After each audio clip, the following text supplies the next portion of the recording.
Hi everyone, welcome to doctor విజికే academy. AP TET మరియు DSC 2026 ప్రిపరేషన్లో భాగంగా ఈ రోజు నుండి class wise, lesson wise most important bits తయారు చేసి మీకు అందిస్తున్నాం. ఈ వీడియోలో ఏపీ టెట్ పేపర్ 1, పేపర్ 2 మరియు డిఎస్సికి చక్కగా ఉపయోగపడుతుంది. ఈ వీడియోలు అన్నీ మన ఛానల్లో ప్లేలిస్ట్ నందు క్లాస్ వైజ్ మోస్ట్ ఇంపార్టెంట్ బిట్స్లో మీకు అందుబాటులో ఉంటాయి. ఈ ప్లేలిస్ట్ పూర్తిగా చూసినట్టయితే సైన్స్ విభాగం నందు 70 to 80% మార్కులు ఖచ్చితంగా సాధిస్తారు. మన ఛానల్లో అందించే ఈ వీడియోలను మీరు మిస్ అవ్వకుండా ఉండాలంటే ఇప్పుడే మన ఛానల్కు సబ్స్క్రైబ్ చేసుకోండి. వీడియో చూస్తున్నప్పుడు ఏ క్షణంలో అయినా మేము అందిస్తున్నటువంటి కంటెంట్ మీకు నచ్చినట్లయితే తప్పకుండా లైక్ చేయండి. ఇంకా ఆలస్యం చేయకుండా 6వ తరగతి నందు బిట్స్ను చూసేద్దాం. మొదటి ప్రశ్న, ఆహార పదార్థాల్లో పిండి పదార్థం స్టార్చ్ ఉనికిని పరీక్షించడానికి ఉపయోగించే రసాయన ద్రావణం ఏది? కింద మీకు ఆప్షన్ చూసినట్టయితే 4 ఆప్షన్స్ ఇవ్వడం జరిగింది. ఇది అందరూ కూడా కరెక్ట్గానే పెడతారు. ఏంటిది? అయోడిన్ ద్రావణం. కొంచెం యాక్యురేటెడ్గా డైల్యూటెడ్ అయోడిన్ ద్రావణం అని ఇవ్వడం జరిగింది. సరి అయిన సమాధానం డైల్యూటెడ్ అయోడిన్ ద్రావణం. తర్వాత ప్రశ్న, ఆహార పదార్థాల్లో ప్రోటీన్ల ఉనికిని నిర్ధారించే పరీక్షలో 2% కాపర్ సల్ఫేట్ మరియు 10% సోడియం హైడ్రాక్సైడ్ కలిపినప్పుడు ద్రావణం ఏ రంగులోనికి మారుతుంది? ఇది చాలా ఇంపార్టెంట్ అయినటువంటి టెస్ట్, ప్రోటీన్లు కనుక్కోవడానికి. మనకి ఎగ్జామ్లో ఆ 2% కాపర్ సల్ఫేటు, 10% సోడియం హైడ్రాక్సైడ్ కూడా ఒక్కొక్కసారి ఇవ్వడం జరుగుతుంది. సో ఆన్సర్ వచ్చి ఊదా రంగు, వైలెట్ కలర్. ఇది ప్రోటీన్లు ఉన్నాయా లేదా అని గుర్తించడానికి పరీక్ష. ఇది అప్లికేషన్ బిట్. ఇది చాలా చాలా ఇంపార్టెంట్. తర్వాత ప్రశ్న చూద్దాం. ఒక ఆహార పదార్థాన్ని కాగితంపై రుద్దినప్పుడు ఆ కాగితం పాక్షిక పారదర్శకంగా మారినట్లయితే ఆ ఆహారంలో ఏ పోషకాలు ఉన్నట్లు అర్థం? ఇది ఈజీగానే గుర్తించవచ్చు. కొవ్వులు. ఇది కూడా చాలా ఇంపార్టెంట్. సో వరుసగా మనకి 3 ప్రశ్నల్లో ఆహార పదార్థంలో ఉండేటటువంటి వాటిని గుర్తించడానికి ఉపయోగించాం. మొదటి ప్రశ్నలో మనం ఆహారంలో ఉండేటటువంటి స్టార్చ్ని గుర్తించడానికి అయోడిన్ పరీక్ష, రెండవ ప్రశ్నలో ఆహారంలో ఉండేటటువంటి ప్రోటీన్లు గుర్తించడానికి పరీక్ష గురించి నేర్చుకోవడం జరిగింది. దాంట్లో ఏమేమి ఉపయోగించారు ఒకసారి మీరు చూసినట్టయితే 2% కాపర్ సల్ఫేటు, 10% సోడియం హైడ్రాక్సైడ్ కలిపిన ద్రావణాన్ని ఉపయోగించారు. ఇంక ఈ ప్రశ్నలో ఆహార పదార్థంలో ఉండేటటువంటి కొవ్వులను గుర్తించడానికి ఏం పరీక్ష చేస్తారు?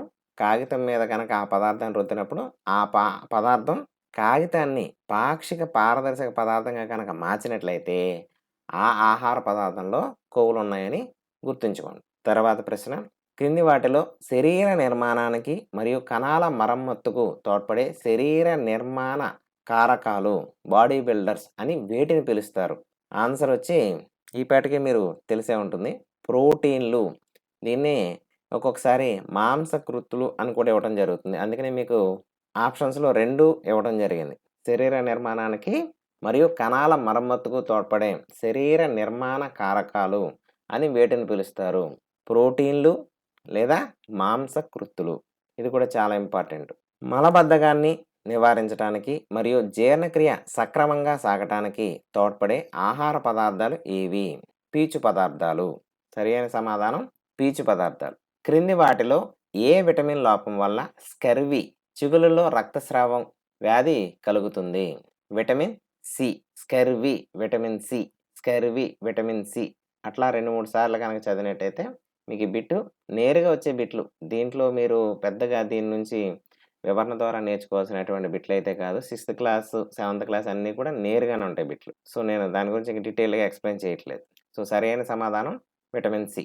ఎముకలు మృదువుగా మారటం మరియు వంగిపోవటం, ఇది డైరెక్ట్గా నేరుగా ఒక్కొక్కసారి రికెట్స్ అనే వ్యాధి ఏ విటమిన్ లోపం వల్ల సంభవిస్తుందని అడుగుతూ ఉంటాడు.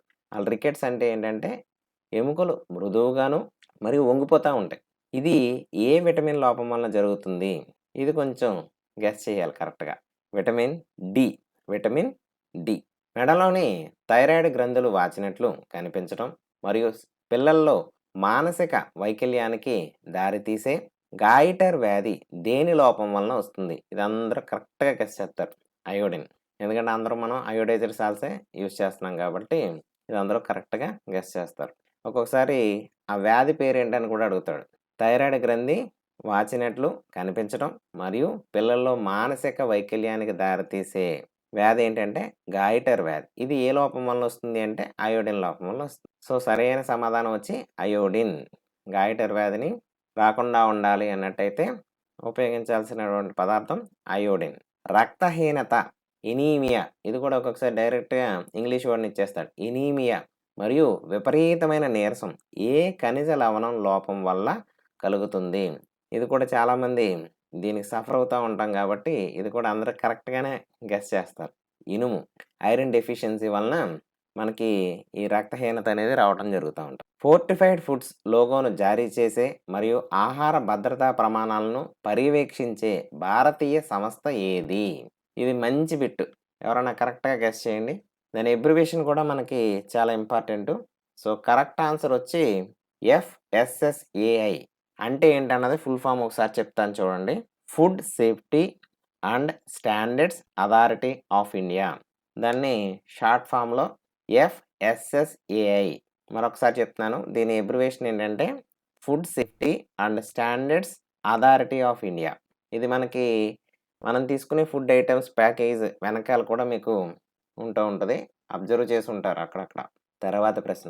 లోహాలు సాధారణంగా గాలి మరియు తేమ చర్యల వలన తమ మెరుపును, దాన్నే ద్యుతి అని అంటారు, కోల్పోయి కాంతిహీనంగా మారతాయి. అయితే లోహద్యుతిని స్పష్టంగా ఎక్కడ గమనించవచ్చు? ఇది ఆప్షన్స్‌ని గనక మీరు 1కి 2 సార్లు చదివితే ఈజీగానే చెప్పేయొచ్చు. యెస్. కరెక్ట్ ఆన్సర్ వచ్చి ఆప్షన్ బి.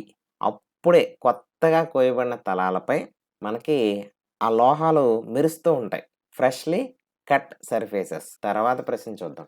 ఏ పదార్థాలనైతే సులువుగా సంపీడనం చెందించగలుగుతామో అటువంటి పదార్థాలను ఏమంటారు?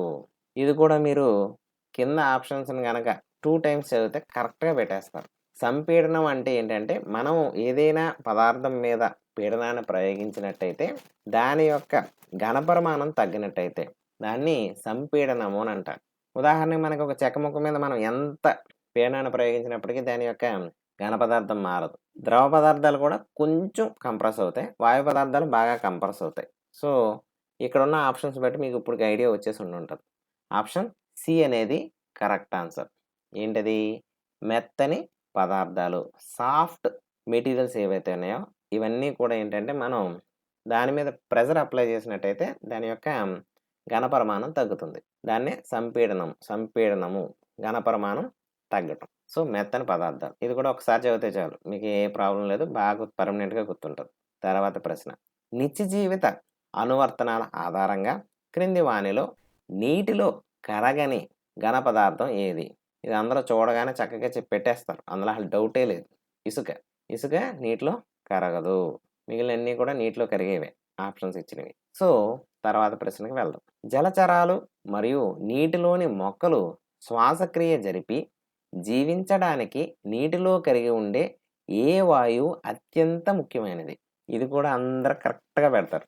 ఆక్సిజన్. ఓకేనా? తర్వాత ప్రశ్న. కొన్ని ద్రవాలు నీటిలో కలవకుండా కొద్దిసేపు పక్కన పెడితే ఒక ప్రత్యేక పొరలా ఏర్పడతాయి. దీనికి ఉదాహరణ ఏది? ప్రశ్నని 2 టైమ్స్ చదివితేనే పెట్టగలుగుతారు ఇది. ఇక్కడ ఏం అడుగుతున్నారు? ప్రశ్న ఒక్కసారి మళ్ళీ నేనే చదివి వినిపిస్తాను చూడండి. కొన్ని ద్రవాలు నీటిలో కలవకుండా కొద్దిసేపు పక్కన పెడితే ఒక ప్రత్యేక పొరలా ఏర్పడతాయి. దీనికి ఉదాహరణ ఏది? వెనిగర్ నీటిలో కరుగుతది. నిమ్మరసం నీటిలో కరుగుతది. ఇంకా ఆవ నూనె గాని, కొబ్బరి నూనె గాని ఇవి నీటిలో కరగవు. మీరు బాగా షేక్ చేసినట్టయితే కరిగినట్టుగా అనిపిస్తుంది. మళ్ళీ దాన్ని కాసేపు పక్కన పెడితే దేనికదే సెపరేట్ అయిపోతాయి. ఇంకా ఆల్కహాల్ కూడా నీటిలో కరుగుతా ఉంటది. ఇక్కడ ఎందుకు సెపరేట్ అయిపోతాయంటే దానికి 2 కారణాలున్నాయి. ఇక్కడ ఈ క్లాస్ వైస్ మనం చెప్పుకోవాల్సిన కారణం ఏంటంటే ఈ రెండాటిలకి ఉన్నటువంటి డెన్సిటీలో డిఫరెన్స్ వలన అవి 2 మిక్స్ అవ్వవని చెప్తే సరిపోతుంది. ఆవ నూనె లేదా కొబ్బరి నూనె అనేది వాటర్‌లో కలవకుండా అవి 2 సెపరేట్‌గా ఉంటాయి. సో, ఆన్సర్ అనేది ఆప్షన్ సి అవుతుంది. తర్వాత ప్రశ్న చూడండి. మనం ఏ వస్తువులు లేదా పదార్థాల గుండా అవతల వైపు ఉన్న వస్తువులను స్పష్టంగా చూడగలుగుతామో వాటిని ఏమంటారు? ఇది డైరెక్ట్ డెఫినిషన్ ఇది. ఏంటి దాని ఏ పదార్థాలకి డెఫినిషన్ అంటే పారదర్శక పదార్థాలు. ఇక్కడ ఎలాగో వచ్చింది కాబట్టి ఆప్షన్స్ అన్నీ కూడా నేను ఒకసారి డీటెయిల్‌గా ఎక్స్‌ప్లెయిన్ చేస్తాను చూడండి. పారదర్శక పదార్థాలు అంటే ఏ పదార్థాల గుండా అయితే అవతల వైపు ఉన్న వస్తువును స్పష్టంగా చూడగలుగుతామో వాటిని పారదర్శక పదార్థాలు. అస్సలు చూడలేకపోతున్నాం అనుకోండి, వాటిని అపారదర్శక పదార్థాలు అంటారు. గుర్తుపెట్టుకోండి ఇది. అట్లా కాకుండా అవతల వైపు ఉన్నటువంటి వస్తువులు కొద్దిగా అవతల ఏదో ఉన్నట్టుగా అనిపిస్తుంది. కానీ అదేంటో స్పష్టంగా కనిపించదు. అటువంటి పరిస్థితి ఉంటే దాన్ని పాక్షిక పారదర్శక పదార్థాలు అంటారు. ఒకసారి ఇవన్నిటికి కూడా డీటెయిల్‌గా మళ్ళీ చెప్తాను, ఒకసారి చూడండి. పారదర్శక పదార్థాలకు ఉదాహరణ ఏమని చెప్పొచ్చు? గాలి, నెక్స్ట్ గాజు. గాజు ఇవతల నుంచి అవతలకి చూడగలుగుతాం. నీరు, ఇవన్నీ కూడా పారదర్శక పదార్థాలు అవుతాయి. అపారదర్శక పదార్థాలు చెక్క, గోడ, రబ్బరు, ఇటువంటి పదార్థాలన్నీ కూడా అపారదర్శక పదార్థాలు అవుతాయి. ఇంకా పాక్షిక పారదర్శక పదార్థాలకి ఉదాహరణ ఏంటి? ఇది కూడా నేరుగా చాలా సార్లు బిట్ అడగడం జరుగుతుంది. పాక్షిక పారదర్శక పదార్థాలకు ఉదాహరణ నూనె పూసినటువంటి కాగితం. ఇంకొకటి ట్రేసింగ్ పేపర్. ఈ రెండు వీటిలో ఒకప్పుడు చాలా ఎక్కువగా రిపీటెడ్‌గా అడుగుతూ ఉండేవాడు. ఓకే. తర్వాత ప్రశ్నకి వెళ్దాం. ఇక్కడ ఉన్నటువంటి ఈ ప్రశ్నకైతే మాత్రం ఇక్కడ ఉన్నటువంటి ప్రశ్నకైతే మాత్రం పారదర్శక పదార్థాలు. ఇప్పుడే చెప్పుకున్నాము. దీని ఆన్సర్ పెట్టడానికి ట్రై చేయండి. క్రింది వానిలో అపారదర్శక ఒపాక్యూ పదార్థానికి సరి అయిన ఉదాహరణ ఏది? అపారదర్శక అంటే ఆ వస్తువు నుంచి అవతల వైపు చూసినప్పుడు, అంటే ఆ పదార్థం ద్వారా అవతల వైపు ఉన్నటువంటి కనుక చూసినట్టయితే అవి అస్సలు కనిపించకూడదు. ఉదాహరణ మూసివేయబడిన చెక్క పెట్టె లేదా లోహపు పాత్ర.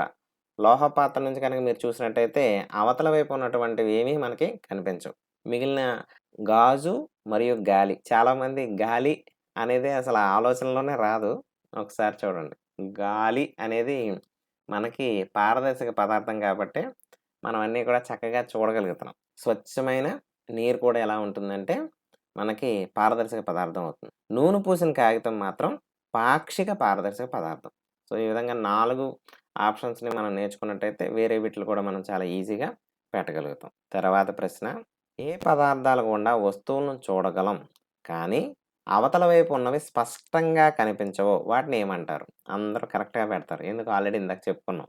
పాక్షిక పారదర్శక పదార్థాలు. తర్వాత ప్రశ్న, ఒక కాగితంపై నూనె చుక్కలు పడి ఆ కాగితం పాక్షిక పారదర్శకంగా మారినట్లయితే ఆ ధర్మాన్ని ఏమంటారు? పాక్షిక పారదర్శకత. నేచర్ అన్నమాట. ఇక్కడ నేచర్. ఇందాక వస్తువు చెప్పే పేరు, ఆ నేచర్‌ని ఏమంటారు అని అడుగుతున్నాడు. పాక్షిక పారదర్శకత. కిరాణా దుకాణదారులు వస్తువును సులభంగా గుర్తించడానికి ఏ రకమైన వస్తువులను సులభంగా గుర్తించడానికి ఒకే రకమైన వస్తువులను ఒకే చోట అమర్చడాన్ని ఏమంటారు? కింద ఆప్షన్స్ కనుక మీరు చూసినట్టయితే ఇది కూడా కరెక్ట్‌గా పెడతారు. వర్గీకరణ లేదా సమూహాలుగా చేయటం. వర్గీకరణ లేదా సమూహాలుగా చేయటం. గ్రూపింగ్ అంటారు. వరి లేదా గోధుమ పనల నుండి ధాన్యపు గింజలను వేరు చేయటానికి ఆ దుబ్బులను నేలకు కొట్టే ప్రక్రియను ఏమంటారు? ఈ వర్డ్ కూడా చాలామందికి తెలిసే ఉంటది. లేదు, కింద ఉన్నటువంటి ఆప్షన్స్ మీరు బాగా చదివినట్లయితే ఆప్షన్ బి, సిల్లోకొస్తారు. అసలు ఇవి ఏమి అగ్రికల్చర్ మీద సంబంధం లేని వాళ్ళు గనక ఉన్నట్టయితే. కానీ మోస్ట్ ఆఫ్ ద ఫ్యామిలీస్ దాని రిలేటెడ్‌గా ఉంటారు కాబట్టి ఇది కరెక్ట్‌గానే చదవకుండానే మనం పెట్టగలిగే బిట్ ఇది. నూర్పిడి. ఆన్సర్ వచ్చి నూర్పిడి. థ్రెషింగ్ అంటాం. తర్వాత ప్రశ్న, గాలి ద్వారా లేదా గాలిలోని ఊదటం ద్వారా మిశ్రమంలోని బరువైన మరియు తేలికైన అంశాలను, ఉదాహరణకు ధాన్యం నుండి పొట్టును వేరు చేసే పద్ధతి ఏది? కింద ఆప్షన్స్ నుంచి ఏమైనా కొంత గెస్ చేయగలిగే అవకాశం ఉంది. కొంత ఏంటి, మాక్సిమం 90% అందరూ కరెక్ట్‌గా చేయగలుగుతారు. దాన్ని ఏమంటారంటే తుర్పారబట్టడం. ఏంటి ఆ వర్డ్? తుర్పారబట్టడం. ఇది బాగా గుర్తుపెట్టుకోండి. మిశ్రమంలోని వేరు వేరు పరిమాణాలు గల ఘన రేణువులను వేరు చేయటానికి నిర్మాణ స్థలాల్లో ఇసుక నుండి గులకరాలను వేరు చేయడానికి వాడే పద్ధతి ఏది? ఇది కూడా అందరూ కరెక్ట్‌గా పెడతారు.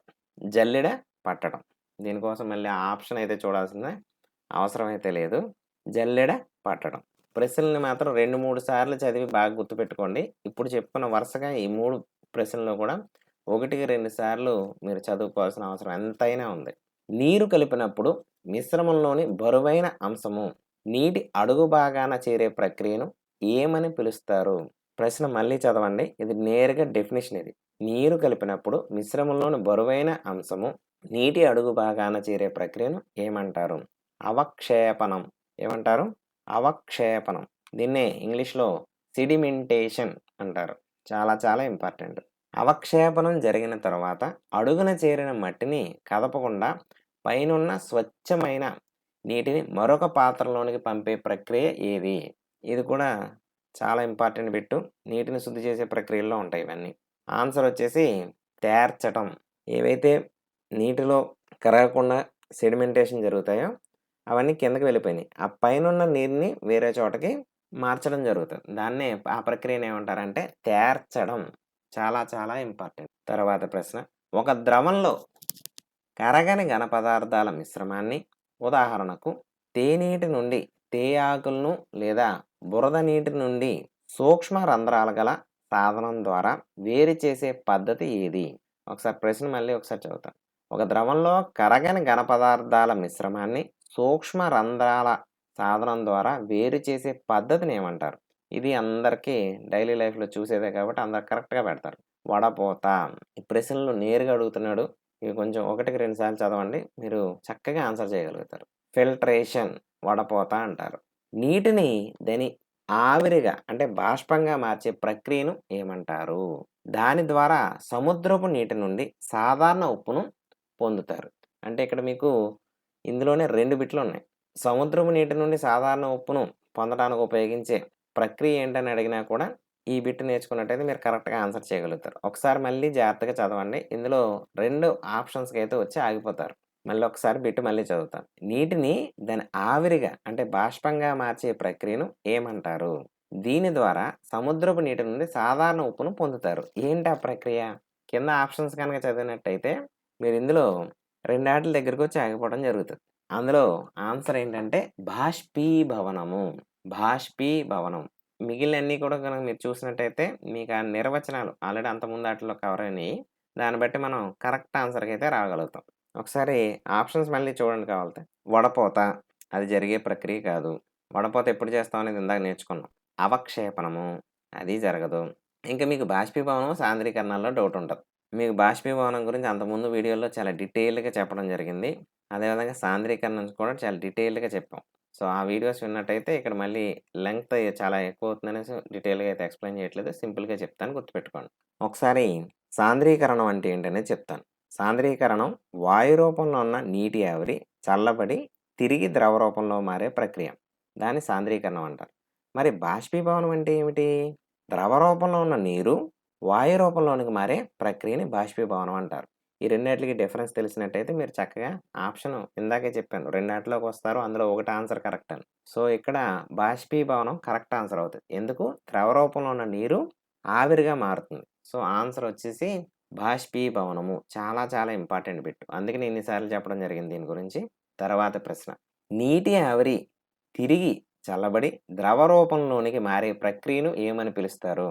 ఇంతకుముందు బిట్‌లోనే మీకు ఎక్స్‌ప్లెయిన్ చేయడం జరిగింది. సాంద్రీకరణము. ఈ బిట్‌ని మీరు కనీసం 4, 5 సార్లు చదివి గుర్తుపెట్టుకోవాలి. ఇవి నేరుగా వచ్చేటటువంటి బిట్లు. జస్ట్ డెఫినిషన్స్ ఇవి. మళ్ళీ ఒకసారి నేనే చెప్తాను గుర్తుపెట్టుకోండి. నీటి ఆవిరి తిరిగి చల్లబడి ద్రవ రూపంలోనికి మారే ప్రక్రియ. దీన్ని ఇంగ్లీష్‌లో కండెన్సేషన్ అంటాం. వేరే ఏమంటారంటే సాంద్రీకరణము. తర్వాత ప్రశ్న. ఒక నిర్ణీత పరిమాణంలోని నీటిలో అంతకు మించి అదనపు పదార్థము కరగటానికి వీలు లేనప్పుడు ఏర్పడే ద్రావణాన్ని ఏమంటారు? ఇక్కడ మనకి ద్రావణాలని 3 రకాలుగా వర్గీకరించడం జరుగుతుంది. ఒకసారి వాటి గురించి డీటెయిల్‌గా చెప్పేస్తే మీరే ఆన్సర్ కరెక్ట్‌గా పెడతారు. ద్రావణము అంటే ఏంటంటే ఇది 2 ఆటిల యొక్క మిశ్రమం. ఇందులో ఎవరెవరు ఉంటారంటే ఒకటి ద్రావణి ఉంటుంది. రెండోది ద్రావితం అనేది ఉంటది. ద్రావణి అంటే ఏంటంటే ఏ పదార్థం అయితే తనలో కరిగించుకోగలుగుతదో దాన్ని ద్రావణి అంటారు. ఏ పదార్థం అయితే కరుగుతదో దాన్ని ద్రావితం అంటారు. ద్రావణి ప్లస్ ద్రావితం ఈ 2 కలిపే మొత్తం ద్రావణం అనేది జరుగుతుంది. ఇక్కడ క్లియర్ అయింది. అంటే ద్రావణం అంటే ఏంటో తెలిసింది. అందులో 2 ఉంటాయి. ఒకటి ద్రావణి, ద్రావితం. ద్రావణి అనేది సాధారణంగా ఎక్కువ పరిమాణంలో ఉంటది. ద్రావితం అనేది తక్కువ పరిమాణంలో ఉంటది. ఉదాహరణకు మనం ఒక పంచదార ద్రావణం తయారు చేద్దామని అనుకుంటున్నాం. ఒక పంచదార ద్రావణం తయారు చేయాలి. సో, నేనొక గ్లాసు వాటర్ తీసుకున్నాను. దాంట్లో 1 స్పూను పంచదార వేసి బాగా కలియబెట్టాను. సో, నాకు పంచదార ద్రావణం అనేది తయారైంది. నేను జస్ట్ 1 స్పూనే వేశాను. ఇటువంటి ద్రావణాలను ఏమంటారంటే అసంతృప్త ద్రావణాలు అంటారు. అంటే అందులో ఒక స్పూను పంచదార మాత్రమే పడతదా అంటే కాదు. ఇంకా మీరు వేయొచ్చు. కానీ నేను కేవలం 1 స్పూను పంచదార మాత్రమే కలబెట్టాను. సో, దీన్ని అసంతృప్త ద్రావణం అంటారు. తర్వాత ఏం చేసామంటే, ఇంకా కలుగుతుంది కదా అని ఇంకొక స్పూను, ఇంకొక స్పూను, ఇంకొక స్పూను వేసి బాగా కలబెట్టడం మొదలుపెట్టాం. ఇట్లా మీరు ఎంతవరకు చేయగలరంటే, ఆ తీసుకున్న గ్లాస్ ఆఫ్ వాటర్‌లో దానికొక లిమిట్ అయితే ఉంటది. ఆ లిమిట్ వరకు మాత్రం మీరు పంచదార వేసి కలిపినట్లయితే, ఆ పంచదార పూర్తిగా కరిగి పంచదార ద్రావణం ఏర్పడటం అనేది జరుగుతది. అంతకు మించి ఇందాక ఏదైతే ఒక లిమిట్ అనుకున్నామో, ఆ లిమిట్‌కి మించి మీరు ఒక్క పంచదార పలుకు వేసినా అది అందులో కరగదు. అటువంటి పరిస్థితి గనక వచ్చినప్పుడు ఆ ద్రావణాన్ని ఏమంటారంటే సంతృప్త ద్రావణము అని అంటారు. సో, అందులో ఒక పలుకు వేసినా ఇంక కరగని పరిస్థితికి వచ్చేసింది ద్రావణం. దాన్ని సంతృప్త ద్రావణం అని అంటారు. నా ఉద్దేశ్యం ఏంటంటే ఇంకొంచెం పంచదార అందులో కలపాలి.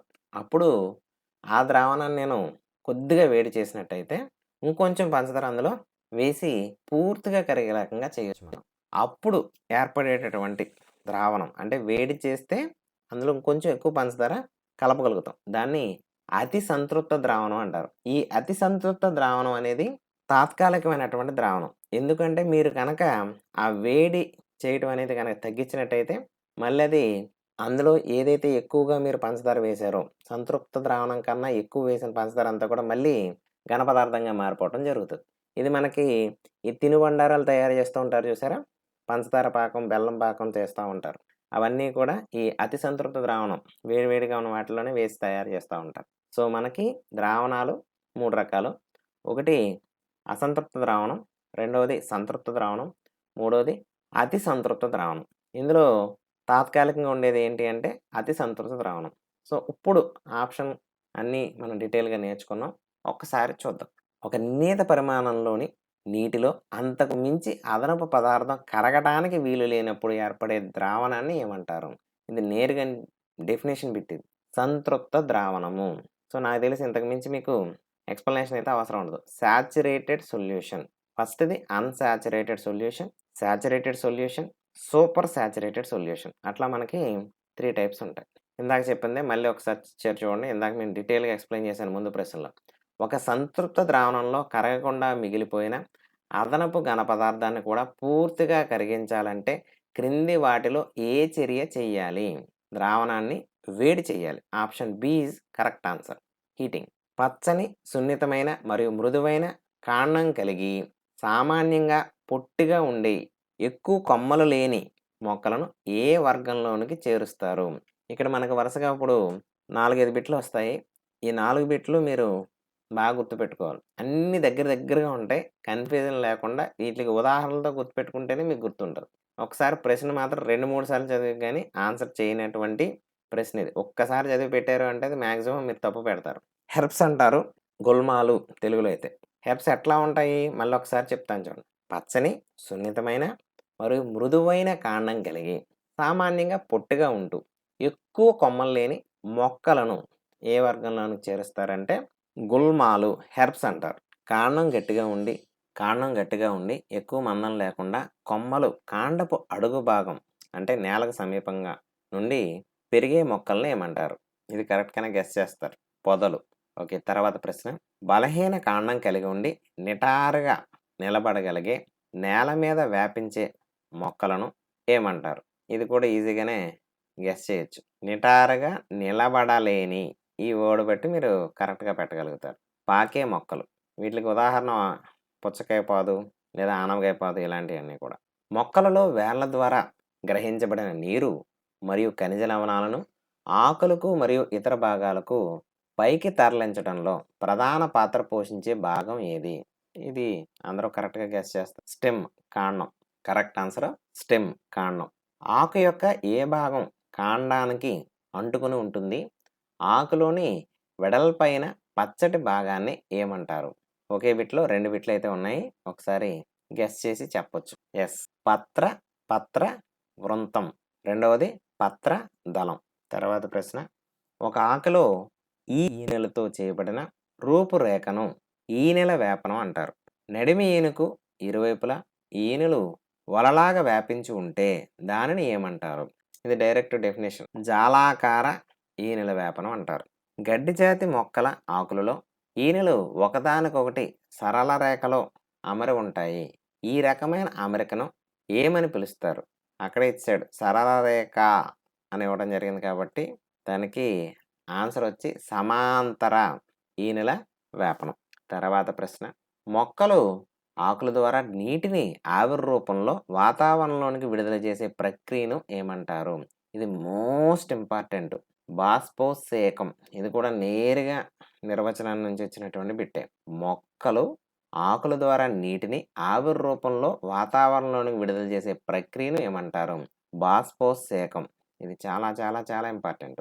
తర్వాత ప్రశ్న, ఆకులు సూర్యకాంతి, నీరు మరియు కార్బన్ డయాక్సైడ్ సమక్షంలో పత్రహరితం సహాయంతో ఆహారాన్ని లేదా పిండి పదార్థం తయారు చేసే ప్రక్రియ ఏది? కిరణజన్య సంయోగ క్రియ. ఇది ఒకసారి చదివితే మీరు గుర్తుపెట్టేసుకుంటారు. ఫోటోసింథసిస్ అంటాం. ఆకుపచ్చని ఆకును స్పిరిట్ ద్రావణంలో ఉంచి వేడి చేసినప్పుడు ఆకులోని క్లోరోఫిల్ అంతా తొలగిపోతుంది. ఆ తరువాత ఆకుపై అయోడిన్ ద్రావణం వేసినప్పుడు అది ఏ రంగులోనికి మారితే పిండి పదార్థం ఉన్నట్లు నిర్ధారణ అవుతుంది. ఇది ఆల్రెడీ ఈ వీడియోస్లో ఫస్ట్ నేర్చుకున్నటువంటి ప్రశ్నలకు సంబంధించింది. అయోడిన్ టెస్ట్ అని నేర్చుకున్నాం కదా, అదే. కరెక్ట్ ఆన్సర్ వచ్చి నీలిరంగు. ఇక్కడ నీలి నలుపు రంగు అని వచ్చాడు. అంటే ఇక్కడ దీని ఉద్దేశం ఏంటంటే డార్క్ బ్లూ అనే ఉద్దేశంలో ఇవ్వడం జరిగింది. ఆ రెండు కరెక్ట్గా అయితే మనకి నీలి రంగులోనికి మారుతుంది. తర్వాత ప్రశ్న, మన శరీరంలో ఒక ఎముక యొక్క గుండ్రని చివర మరొక ఎముక యొక్క గిన్నె వంటి కుహరంలోనికి అమర్చబడి అన్ని దిశల్లోనూ కదలికలను అనుమతించే కీలు ఏది? మీకు గుర్తు రావడం కోసం ఉదాహరణకు భుజం వద్ద ఉండే కీలు, దాని పేరు ఏంటని అడుగుతున్నారు. ప్రశ్న కనుక మీరు ఇంకోసారి చదివితే తెలిసిపోతుంది. ఎస్, కరెక్ట్ ఆన్సర్ వచ్చి బంతె గిన్నె కీలు. బంతె గిన్నె కీలు. రొటేట్ అవ్వాలంటే బంతిలా ఉండాలి. సో ఓకే, బంతె గిన్నె కీలు. తర్వాత ప్రశ్న, మన మెడను తలను కలిపే ప్రాంతంలో ఉండే కీలు ఏది? ఇది తలను ముందుకు వెనకకు మరియు కుడి ఎడమలకు తిప్పడానికి దోహదపడుతుంది. ఏమన్నా కరెక్ట్గా గెస్ చేశారా? బొంగరపు కీలు. చాలా చాలా ఇంపార్టెంట్. మెడలో ఉండేటటువంటి కీలు బొంగరపు కీలు. ఇది ముందుకి వెనకకి కుడికి ఎడమకి కూడా మనం మూవ్ చేయగలుగుతాం. కేవలం ఒకే దిశలో ముందుకు మరియు వెనకకు మాత్రమే కదలికలను అనుమతించే మోచేయి మరియు మోకాల వద్ద ఉండే కీలును ఏమంటారు? ఇందాక కొన్ని ఆప్షన్స్ అయిపోయినాయి కాబట్టి ఇది కూడా మీరు కరెక్ట్గానే గెస్ చేసేస్తారు. మడత బొందు కీలు. మడత బొందు కీలు. ఇందులో ఆప్షన్స్ చూసినట్టయితే మీరు అంతకుముందు ప్రశ్నల నుంచి ఎలిమినేట్ చేసి కరెక్ట్ ఆన్సర్కి అయితే వస్తారు. కానీ ఎగ్జామినేషన్ పాయింట్ ఆఫ్ వ్యూలో ఇప్పుడు వచ్చినటువంటి వరుసగా ఈ 4 బిట్లు కూడా చాలా చాలా ఇంపార్టెంట్. అన్నీ కూడా డెఫినేషన్ బేస్డ్ క్వశ్చన్సే. 6వ తరగతులు అన్నీ కూడా మీకు నేరుగా ఉండేటటువంటి బిట్లే ఇస్తాడు. మన తలలోని పుర్రె ఎముకల మధ్య ఉండే కీలు ఎటువంటి కదలికలను అనుమతించవు? ఇటువంటి కీలను ఏమంటారు? ఇక్కడే తెలిసిపోయింది. కదలికలను అనుమతించవు. సో ఆన్సర్ వచ్చి కదలని కీళ్ళు. ప్రశ్నను అందుకనే ఒక్కటికి 2 సార్లు చదివి ఆన్సర్ పెట్టాలి. ఫిక్స్డ్ జాయింట్స్ అన్నమాట. మన శరీరానికి ఒక నిర్దిష్టమైన ఆకారాన్ని, నిర్మాణాన్ని ఇచ్చే ఎముకల గూడును ఏమంటారు? దీనిని ఎక్స్రే చిత్రాల ద్వారా స్పష్టంగా చూడవచ్చు. ఇది కూడా కరెక్ట్గా పెడతారు అందరూ. అస్థిపంజరం, స్కెల్టన్. ఎముకలు అంత గట్టిగా కాకుండా సులభంగా వంగే గుణాన్ని కలిగి ఉండే అస్థిపంజర అదనపు భాగాలను ఏమంటారు? ఉదాహరణకు చెవి. బాహ్య చెవి ఏదైతే ఉందో ఈ బాహ్య చెవి భాగం మనం చూసినట్టయితే అది మెత్తగా అనిపిస్తుంది. అది కూడా ఎముక కిందే లెక్క. ఇందులో ఆప్షన్స్ కనుక చూసినట్టయితే మీరు కరెక్ట్గానే పెడతారు. మృదులాస్థి, చాలా మృదువుగా ఉంటాయి కాబట్టి మృదులాస్థి అట్లా గుర్తుపెట్టు. ఎముకలు కదలటానికి కండరాలు ఎల్లప్పుడూ ఎలా పనిచేస్తాయి? ఆప్షన్స్ చదివితే మొత్తం కన్ఫ్యూజ్ అవుతారు. సో ఆన్సర్ డైరెక్ట్గా చెప్తాను. 2 కండరాలు జతలుగా కలిసి పనిచేస్తాయి. కండరం కేవలం లాగగలదు కానీ నెట్టలేదు. సో తర్వాత ప్రశ్న, ఎముకలు లేకపోయినప్పటికీ తన శరీరంలో ఉండే వలయాల వంటి కండరాల సంకోచ వ్యాకోచాల ద్వారా మరియు శరీరం కింద ఉండే చిన్న చిన్న సుఖముల సహాయంతో నేలపై పాకే జీవి ఏది?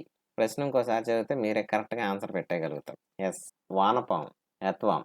ఒకసారి ప్రశ్న మళ్ళీ చదివి ఆన్సర్ చదవండి. చాలా ఇంపార్టెంట్ ఇది కూడా. క్రింది వానిలో శరీరం వెలుపల గట్టి కవచం ఉండి బాహ్య అస్థిపంజరం కలిగి ఉండి అత్యంత నెమ్మదిగా కదిలే జీవి ఏది? ఇది కూడా కరెక్ట్గానే గెస్ చేయొచ్చు. నత్త. దాని నత్త గనక మీరు చూసినట్టయితే పైన చాలా గట్టిగా ఉంటది. తర్వాత ప్రశ్న. గాలిలో ఎగరటానికి, నేలపై నడవడానికి అనువుగా, బోలుగా మరియు తేలికగా ఉండే ఎముకలు మరియు రూపాంతరం చెందిన రెక్కలు ఏ జీవులలో ఉంటాయి? మళ్ళీ ఒక్కసారి ప్రశ్న చదివినట్టయితే మీరే కరెక్ట్ ఆన్సర్ 100% పెడతారు ఇది. గాలిలో ఎగరడానికి, నేలపై నడవడానికి అనువుగా, బోలుగా మరియు తేలికగా ఉండే ఎముకలు మరియు రూపాంతరం చెందిన రెక్కలు ఏ జీవుల్లో ఉంటాయి? రెక్కలు. యెస్. కరెక్ట్ ఆన్సర్ పక్షులు. Small reminder guys. వీడియోలో అందిస్తున్నటువంటి ఈ బిట్లు మీకు ఏదైనా ఉపయోగంగా అనిపించినట్లయితే వీడియోను తప్పకుండా లైక్ చేయండి. అదేవిధంగా ఈ వీడియోను టెట్ లేదా డిఎస్సికి ప్రిపేర్ అయ్యే మీ ఫ్రెండ్స్‌కి తప్పకుండా షేర్ చేయండి. తర్వాత ప్రశ్న. ఒక జీవి నివసించే పరిసరాలను లేదా దాని ఇల్లును ఏమంటారు? ఇది జీవులకు ఆహారం, నీరు, గాలి మరియు రక్షణను అందిస్తుంది. కింద ఆప్షన్స్ కనుక చూసినట్టయితే ఒకటే కరెక్ట్ ఆన్సర్. అది ఆవాసం. తర్వాత ప్రశ్న.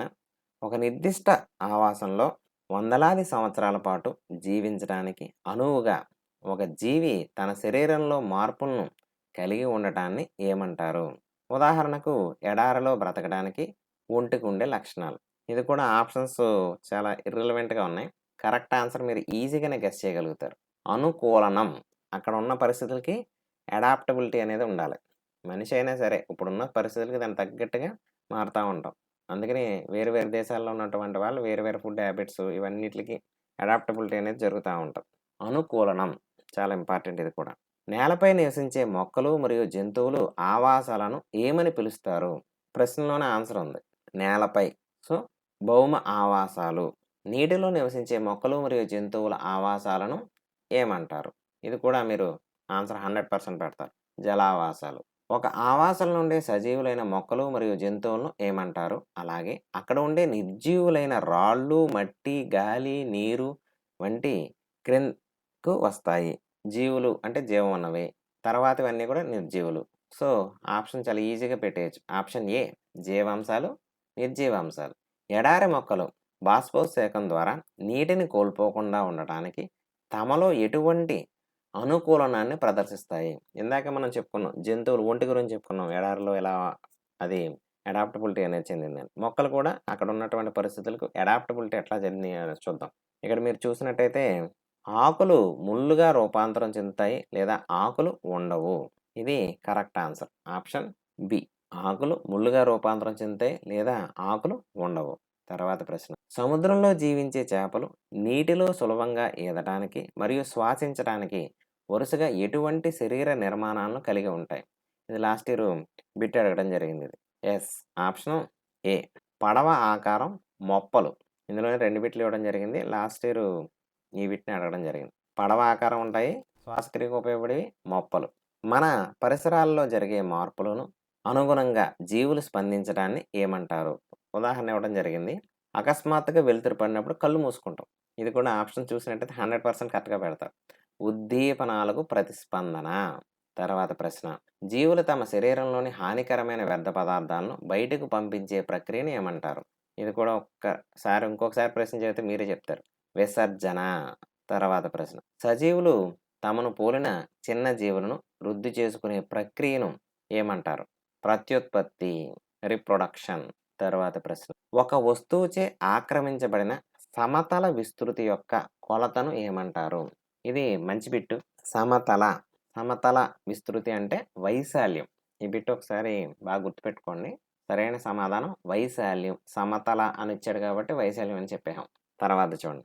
అక్రమాకార ఘనపదార్థం. ఉదాహరణకు ఒక రాయి యొక్క ఘనపరిమాణం కొలవడానికి సాధారణంగా దీనిని ఉపయోగిస్తారు. ఇది కూడా ప్రీవియస్ టెట్‌లో ఇవ్వడం జరిగింది. లాస్ట్ ఇయర్ ఇచ్చారు. కొలజాడి, మెజరింగ్ జార్ లేదా మెజరింగ్ సిలిండర్ అని కూడా ఇస్తాడు. మీకు అందుకని ఇక్కడ ఇంగ్లీష్‌లో ఎందుకు ఇచ్చామంటే మెజరింగ్ జార్ అని గాని, మెజరింగ్ సిలిండర్ అని గాని ఇస్తా ఉంటాడు. ఇక్కడ గుర్తించాల్సింది చాలామంది కన్‌ఫ్యూజ్ అవ్వడానికి కారణం కూడా గ్రాఫ్ కాగితం అని అనుకుంటారు. ఇక్కడ గుర్తుపెట్టుకోవాల్సింది ఘన పదార్థం. ఘన పదార్థం అంటే 3 డైమెన్షన్‌లో ఉంటుంది కాబట్టి కొలజాడిని ఉపయోగించాం. ఉదాహరణకి అక్రమాకార ఆకు యొక్క వైశాల్యం కట్టాలనుకోండి. అప్పుడు గ్రాఫ్ కాగితమే పనిచేస్తది. వైశాల్యం కాబట్టి గ్రాఫ్ పేపర్. ఘన పదార్థం అన్నప్పుడు అది 3 డైమెన్షనల్ కాబట్టి కొలజాడి. ఓకేనా? కన్‌ఫ్యూజ్ అవ్వద్దు. ఈ బిట్టు లాస్ట్ ఇయర్ ఇచ్చాడు కాబట్టి ఈసారి అక్రమాకార ఆకు వైశాల్యం ఏ విధంగా లెక్క కడతారని అడగొచ్చు. అది కూడా అంతకుముందు సంవత్సరాల్లో అడిగినటువంటి బిట్టే. సో, ఇక్కడ ఉన్నటువంటి ప్రశ్నకైతే కరెక్ట్ ఆన్సర్ కొలజాడి మెజరింగ్ జార్ అని గాని, మెజరింగ్ సిలిండర్ అని గాని అంటారు. అంతర్జాతీయంగా ఆమోదించబడిన ఏకరీతి ప్రమాణాల వ్యవస్థ నందు పొడవుకు ప్రామాణిక ప్రమాణం ఏది? ఎస్ఐ ప్రమాణం కదా! అంతర్జాతీయంగా ఆమోదించబడినటువంటి సిస్టమ్ ఏంటంటే ఎస్ఐ సిస్టమ్. ఎస్ఐ సిస్టమ్‌లో పొడవుకు ప్రమాణం ఏంటి? మీటర్. ఆన్సర్ వచ్చి మీటర్. అంచులు విరిగిన ఒక కొలబద్ద స్కేల్‌తో పొడవును కొలిచేటప్పుడు ప్రారంభ రీడింగు 1 సెంటీమీటర్ మరియు చివరి రీడింగు 14.3 సెంటీమీటర్ అయిన వస్తువు యొక్క అసలు పొడవు ఎంత? ఇది చాలా ఈజీగా గెస్ చేయొచ్చు. అంటే మొదట్లో 1 నుంచి స్టార్ట్ చేసాం కాబట్టి అది 14.3 వచ్చింది. యాక్చువల్‌గా ఎక్కడి నుంచి స్టార్ట్ చేయాలి? 0 నుంచి స్టార్ట్ చేయాలి. సో, ఆ 1ని అందులోంచి తీసివేసినట్లయితే కరెక్ట్ ఆన్సర్ 13.3 సెంటీమీటర్స్ అయితే వస్తుంది. ఇది ఏదో ప్రాబ్లమ్ అనుకుంటాము. వదలకుండా ఒకసారి కనుక ప్రశ్న చదివినట్టయితే మీకు కరెక్ట్‌గా ఆన్సర్ పెట్టేయగలుగుతారు. ఒక వంకరగా ఉన్న రేఖ లేదా వక్రరేఖ యొక్క పొడవును నేరుగా మీటర్ స్కేల్‌ను ఉపయోగించి కొలవలేం. అయితే దానిని ఖచ్చితంగా కొలవడానికి దేనిని ఉపయోగించవచ్చు? ఒక దారము మరియు మీటర్ స్కేల్‌ని గనక ఉపయోగించినట్టయితే ఆ వక్రంగా ఉన్న రేఖ యొక్క పొడవును ఖచ్చితంగా కొలవచ్చు. జస్ట్ దారంతో ఆ వక్రరేఖ మీద ఉంచుతాము. ఎంతొచ్చిందో చూసి దాని తర్వాత మళ్ళీ ఆ దారాన్ని మీటర్ స్కేల్ మీద ఉంచినట్టయితే మనకు కరెక్ట్‌గా ఆ వక్రరేఖ యొక్క పొడవుని కొలవవచ్చు. సో, ఆప్షన్ కరెక్ట్ ఆన్సర్ ఏంటంటే ఒక దారము మరియు మీటర్ స్కేల్.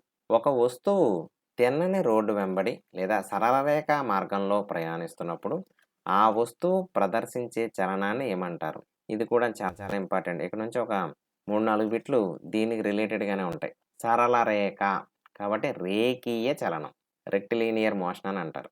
ఇది చూడండి తర్వాత. ఇది కూడా డెఫినిషనే. ఒక స్థిర బిందువు నుండి కదులుతున్నప్పుడు వస్తువుకు గల దూరం స్థిరంగా ఉంటూ అది వృత్తాకార మార్గంలో తిరుగుతున్నప్పుడు ఆ చలనాన్ని ఏమంటారు? వృత్తాకార మార్గంలో.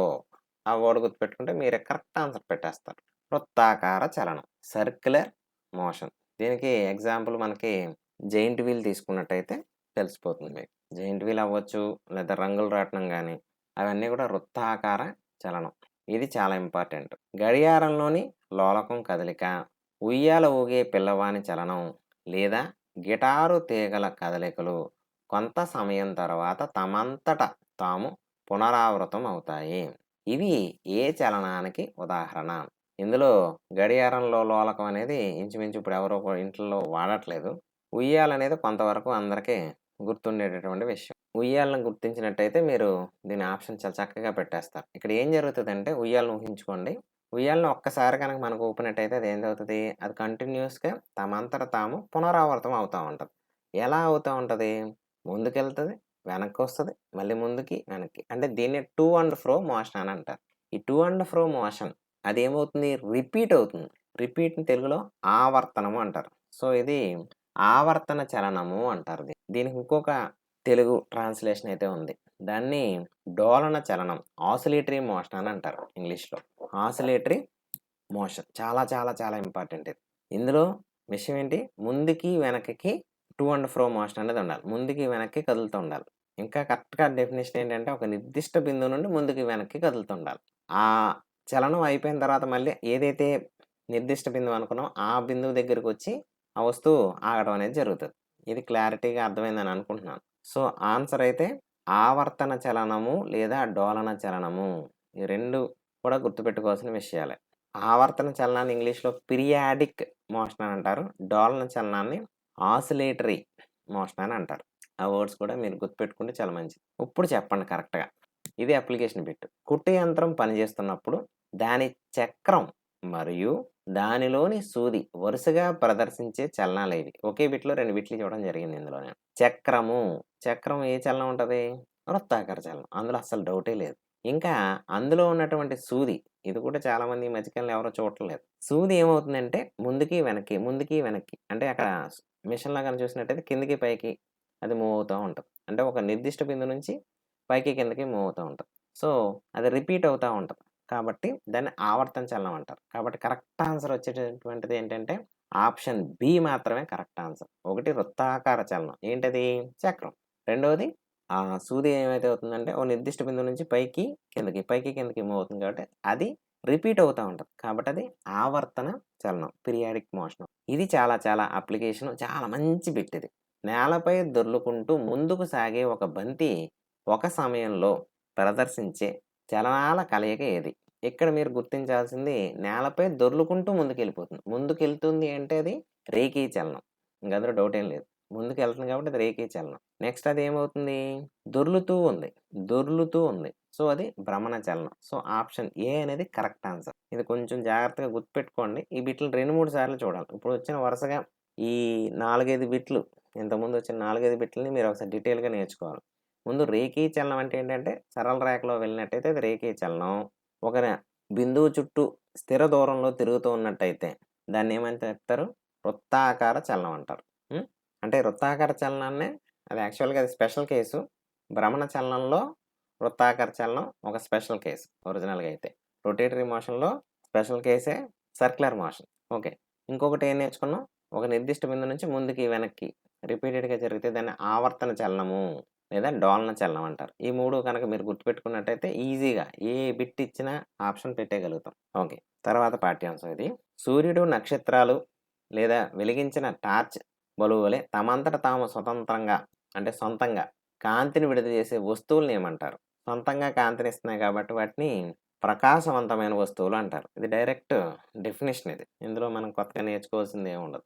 ఇవి ఇందాక ఆల్రెడీ వచ్చినటువంటి బిట్లలాగే ఉంటాయి. ఇది కాంతి అనే పాఠ్యాంశాలు మళ్ళీ మనకి కొంచెం రిపిటేషన్‌గా ఉన్నట్టు అనిపిస్తది. కానీ కరెక్ట్‌గా పెట్టడానికి ప్రయత్నించండి. కాంతిని తమ గుండా అస్సలు ప్రసరింపచేయని మరియు అవతల వైపు ఉన్న వస్తువులను అస్సలు చూడనివ్వని పదార్థాలను ఏమంటారు? అస్సలు ఉండదు కాబట్టి అపారదర్శక వస్తువులు అంటారు. అపాక్యూ ఆబ్జెక్ట్స్. ఇది ఎందుకు చెప్పుకుంటున్నాము అంటే దీని తర్వాత బిట్లు మనకి తెలుస్తాయి. ఏంటనో చూద్దాం. కాంతి ప్రయాణించే మార్గంలో ఒక అపారదర్శక వస్తువు అడ్డంగా వచ్చినప్పుడు ఆ వస్తువు వెనక భాగంలో తెరపై ఏర్పడే నల్లని చీకటి ప్రాంతాన్ని ఏమంటారు? నీడ, షాడో అంటారు. నిత్య జీవిత పరిశీలన ఆధారంగా ఒక నీడ ఏర్పడటానికి క్రింది వాటిలో ఏవి ఖచ్చితంగా అవసరమవుతాయి? ఒక నీడ ఏర్పడాలంటే ఖచ్చితంగా ఏం కావాలి? ఒక లైట్ సోర్స్ అనేది కావాలి. అంటే ఫస్ట్ ఆప్షన్ ఏమవుతది? కాంతి జనకం కావాలి. ఒక అపారదర్శక వస్తువు కావాలి. అది కరెక్టే. ఇంక రెండో దాంట్లో రండి. నీడ పడడానికి ఒక తెర లేదా గోడ ఉపరితలం కావాలి. సో, ఇంక మనకి తర్వాత ఆప్షన్ సి కనుక చూసినట్లయితే ఏ మరియు బి. సో, ఆన్సర్ వచ్చేసి ఆప్షన్ సి అనేది కరెక్ట్ ఆన్సర్.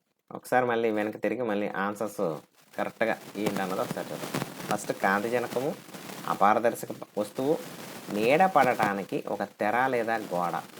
సో, టోటల్‌గా మనకు కావాల్సినయి 3. కాంతి జనకం, అపారదర్శక వస్తువు, తెర లేదా గోడ. సో, ఆప్షన్ సి అనేది కరెక్ట్. కాంతి ఎల్లప్పుడూ రుజు మార్గంలో లేదా సరళ రేఖా మార్గంలో ప్రయాణిస్తుంది అనే సూత్రం ఆధారంగా పనిచేసే సరళమైన పరికరం ఏది? ఇది మోస్ట్ ఇంపార్టెంట్. ఆల్రెడీ నా ప్రీవియస్ వీడియోస్‌లో కూడా మీకు చెప్పడం జరిగింది. Pin hole camera.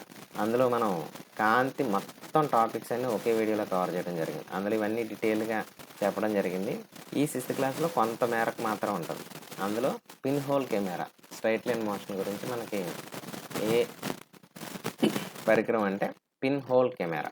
Pin hole camera ద్వారా సుదూర వస్తువులను లేదా రోడ్డుపై కదులుతున్న వాహనాలను వీక్షించినప్పుడు తెరపై ఏర్పడే ప్రతిబింబాల లక్షణం ఏది?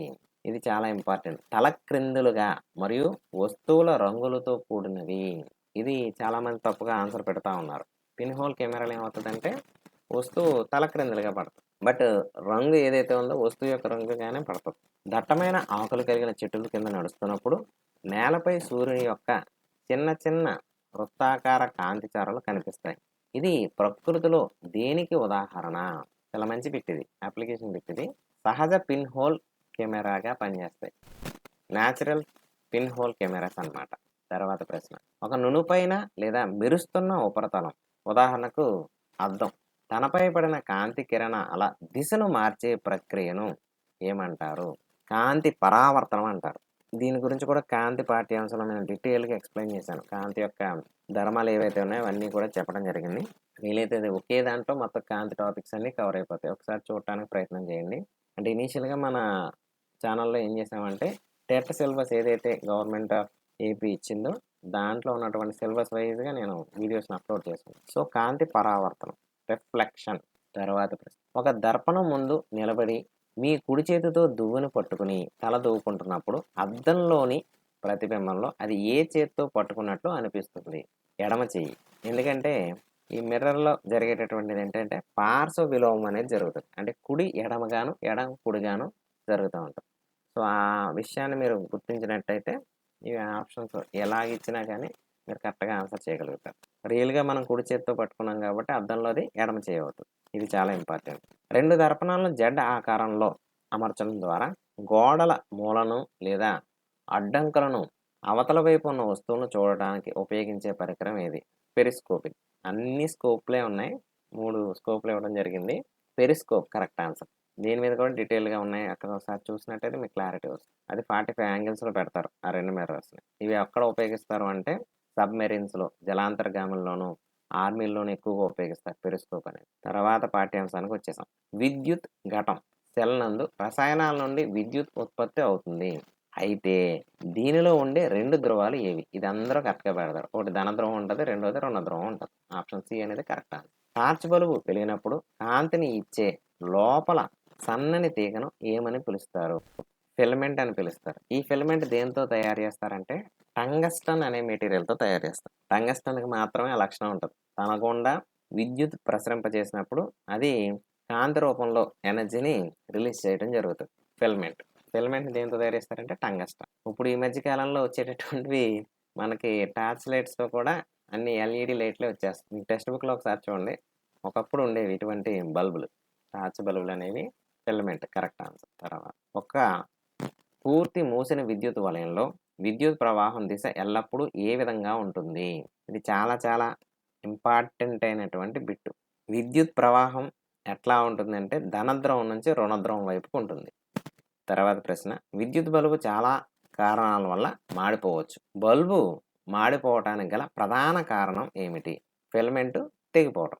ఆ ఫిలమెంట్ ఉంటేనే మనకి ఆ వలయం క్లోజ్ అవుతుంది. ఆ క్లోజ్ అయినప్పుడు మాత్రమే మనకి బల్బ్ అనేది వెలగడం జరుగుతుంది. సో, కరెక్ట్ ఆన్సర్ అంటే ఫిలమెంట్ తెగిపోవటం. విద్యుత్ వలయాన్ని తెరవడానికి లేదా మూసివేయటానికి ఉపయోగించే సరళమైన పరికరం ఏది?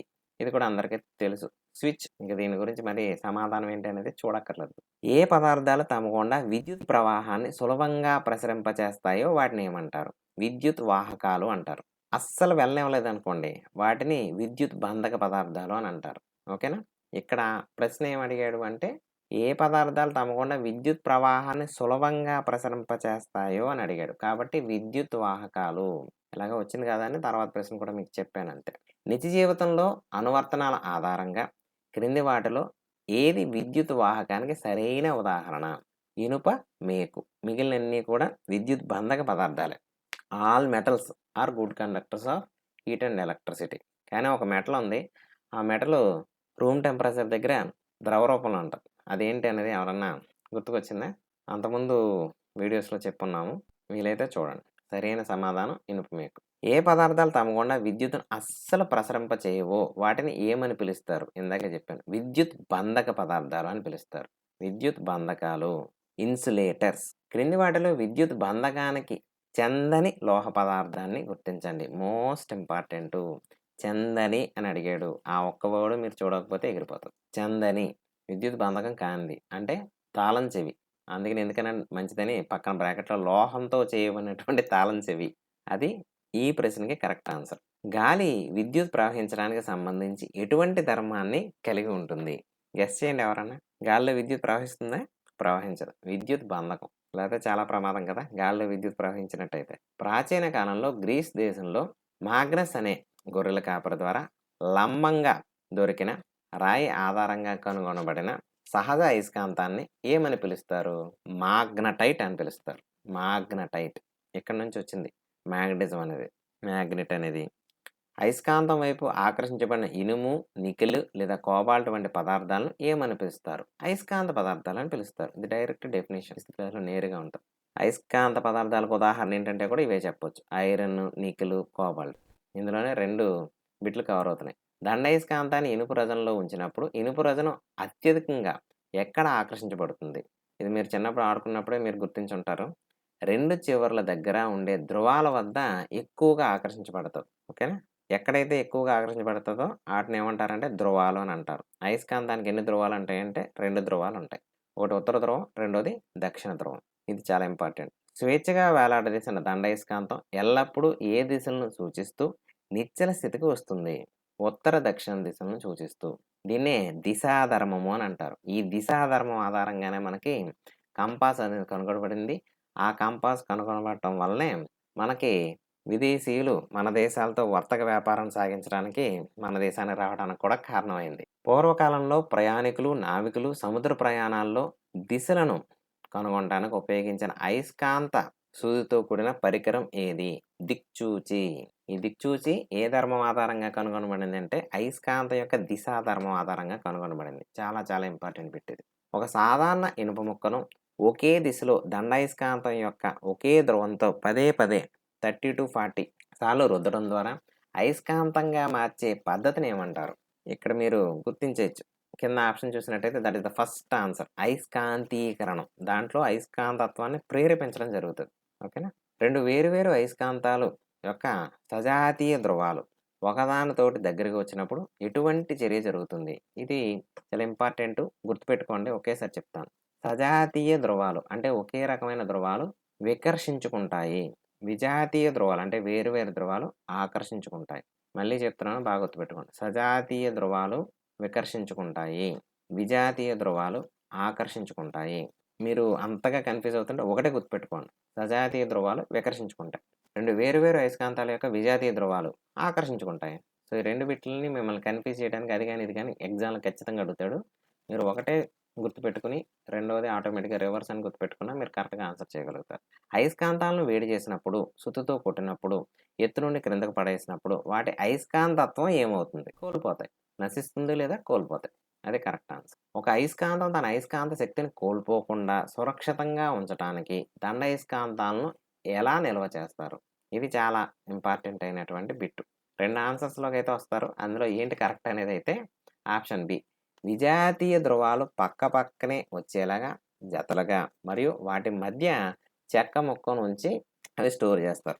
భూమిని చుట్టుముట్టి ఉన్న పలుచని వాయుపొరను ఏమని పిలుస్తారు? ఇది భూమి యొక్క జీవుల మనుగడకు అత్యంత ఆవశ్యకమైనది. అందరూ కరెక్ట్ ఆన్సర్ పెడతారు. వాతావరణం. ఇక్కడ మీరు కొంతమంది ఏదైనా ఓజోన్ పొరానికి పెట్టే అవకాశం కూడా ఉంది. ఇక్కడ అడిగినటువంటి బిట్‌ని మీరు జాగ్రత్తగా పరిశీలించాలి. వాయు పొరను ఏమంటారు అని అడుగుతున్నాడు. కాబట్టి అది వాతావరణం. ఆ వాతావరణంలో ఓజోన్ పొర అనేది ఉంటది తప్ప, ఇక్కడ అడిగిన ప్రశ్నకైతే మాత్రం వాతావరణం కరెక్ట్ ఆన్సర్. భూమి చుట్టూ ఆవరించబడి ఉన్నటువంటి గాలిని ఏమంటారు అంటే వాతావరణం. తర్వాత ప్రశ్న. గాలి అనేది వివిధ వాయువుల మిశ్రమం. అయితే సాధారణ పొడి గాలిలో అత్యధిక శాతం ఉండే వాయువు ఏది? నైట్రోజన్. నైట్రోజన్ తర్వాత ఎక్కువ ఎవరు ఉంటారంటే ఆక్సిజన్. ఇంకా మిగిలిన వాయువులన్నీ కూడా కేవలం 1% మాత్రం ఉంటాయి. సజీవుల శ్వాసక్రియకు మరియు ఏదైనా ఒక పదార్థం మండటానికి ఖచ్చితంగా అవసరమయ్యే గాలిలోని ముఖ్యమైన భాగం ఏది? ఇది కూడా అందరూ కరెక్ట్‌గా పెడతారు. ఆక్సిజన్. వాతావరణంలో చాలా స్వల్ప శాతంలో 0.03% ఉన్నప్పటికీ మొక్కలు కిరణజన్య సంయోగక్రియ ద్వారా ఆహారం తయారు చేసుకోవడానికి ఉపయోగపడే వాయువు ఏది? Carbon dioxide. అంటే ఇక్కడే మీకు బిట్ కూడా. కార్బన్ డయాక్సైడ్ ఎంత ఉంటుంది అంటే 0.03% ఉండాలి. ఇప్పుడు అంతకు మించిపోయి చాలా ఎక్కువగా ఉంటుంది. ఒక గ్లాసులోని చల్లని నీరు లేదా మంచు ముక్కలను ఉంచినప్పుడు గ్లాసు వెలుపల తలంపై చిన్న చిన్న నీటి బిందువులు ఏర్పడతాయి. ఇది గాలిలో ఏమి ఉందని నిరూపిస్తుంది? గాలిలో నీటి ఆవిరి లేదా తేమ ఉందని నిరూపిస్తుంది. చీకటి గదిలోనికి ఒక చిన్న రంధ్రం ద్వారా సూర్యకాంతి ప్రసరించినప్పుడు ఆ కాంతి పుంజంలో చిన్న చిన్న కణాలు నిరంతరం కదులుతూ మెరుస్తూ కనిపిస్తాయి. ఆ కణాలను ఏమంటారు? ఇది కూడా కరెక్ట్‌గా పెడతారు. Option B. దుమ్ము మరియు ధూళి కణాలు. క్రింది వాటిలో ఏ వాయువు స్వయంగా మండదు మరియు ఇతర పదార్థాలు మండటాన్ని కూడా ఇది పూర్తిగా ఆపివేస్తుంది. అందుకే దీనిని అగ్నిమాపక పరికరాల్లో వాడతారు. ఆ వాయువు స్వయంగా మండదు మరియు ఇతర పదార్థాలు మండటాన్ని పూర్తిగా ఆపివేస్తుంది. Yes, carbon dioxide. నీటిలో నివసించే జలచరాలు శ్వాసక్రియ కోసం ఆక్సిజన్ను ఎక్కడ నుండి గ్రహిస్తాయి? నీటిలో కరిగి ఉన్న ఆక్సిజన్ నుంచి గ్రహిస్తాయి. నేల లోపల నివసించే వానపాములు, కీటకాలు శ్వాసించడానికి వీలుగా మట్టి కణాల మధ్య ఏముంటుంది? భారీ వర్షాలు పడినప్పుడు అవి భూమిపైకి ఎందుకు వస్తాయి? మట్టి కణాల మధ్య గాలి ఉంటుంది. వర్షాలకు రంధ్రాల్లోని నీటితో నింపడం వలన అవి బయటకొస్తాయి. వాతావరణంలో ఆక్సిజన్ మరియు కార్బన్ డయాక్సైడ్ సమతుల్యం ప్రకృతిలో నిరంతరం ఏ ప్రక్రియ ద్వారా నిర్వహించబడుతుంది? మొక్కల కిరణజన్య సంయోగక్రియ మరియు జీవుల శ్వాసక్రియ ద్వారా. చూశారు కదా! ఈ విధంగా క్లాస్ వైజ్ టెక్స్ట్ బుక్‌లో ఇవ్వబడిన ప్రతి పాఠ్యాంశం నందు మోస్ట్ ఇంపార్టెంట్ బిట్స్ తయారు చేసి మన ఛానల్‌లో వీడియోస్‌ను అప్‌లోడ్ చేస్తున్నాం. వీటిని మిస్ అవ్వకుండా ఉండాలంటే ఇప్పుడే మన ఛానల్‌ను సబ్స్క్రైబ్ చేసుకోండి. అదేవిధంగా ఈ వీడియో కనుక మీకు నచ్చినట్లయితే తప్పకుండా ఒక లైక్ చేయండి. ఏపీ టెట్ మరియు డీఎస్సీ ప్రిపేర్ అయ్యే మీ ఫ్రెండ్స్‌కు తప్పకుండా ఈ వీడియోను షేర్ చేయండి. మరి ఒక వీడియోతో మళ్ళీ కలుద్దాం. Keep learning. Good luck.